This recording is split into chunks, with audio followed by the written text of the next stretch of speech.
Hello guys, আজকে আমরা চলে এসেছি নন্দনে, যেখানে চিলড্রেন ফিল্ম ফেস্টিভ্যাল চলছে। এখানে বাচ্চাদের অনেক সিনেমায় ফ্রিতে স্ক্রিনিং হচ্ছে। ফার্স্টে ঢুকতেই আমরা জুরাসিক ওয়ার্ল্ডের ডাইনোসরের বড় বড় ডিম দেখতে পাই। আর একটু এগিয়ে যেতেই আলাদিনের প্রদীপ দেখতে আমি সেটা ঘষি এবং জিন বেরিয়ে এসে আমায় বলে, জুরাসিক ওয়ার্ল্ডেও ব্যাটারি চালিত গাড়ি আবিষ্কার হওয়ায় পুরনো জিপ গাড়িগুলোকে এরমভাবেই শোকেস করে রেখে দিয়েছে এবং তার সাথে আমি একটা ছবিও তুলে নিই।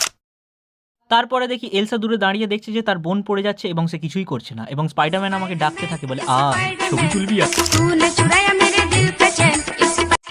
তারপরে আমরা একটা ফ্রি এর টিকিট কেটে হগওয়ার্টসের ভেতরে ঢুকে যাই এবং ঢুকতেই দেখি ডোবি আমাদের জন্য দাঁড়িয়ে আছে। আর একটু এগিয়ে যেতেই দেখি হ্যাগ্রিড আমাদেরকে স্বাগতম জানাচ্ছে। ঘাটটা উঁচু করতেই দেখি হ্যারি এখনও গোল্ডেন বল খুঁজছে এবং একটু ভেতরে ঢুকতে পাই যে স্নেপ ডাম্বলডোরকে মারার জন্য অলরেডি একটা পোশন বানিয়ে হগওয়ার্টসে লুকিয়ে রেখেছে। হগওয়ার্টস থেকে বেরিয়ে এলসাকে বাই বলে আমরা ঘরের দিকে রওনা হই। এবার তোমরা ভিডিওটা একটা লাইক করে দিও, নাহলে জুরাসিক পার্কের ডাইনোসর তোমার বাড়ি চলে আসবে।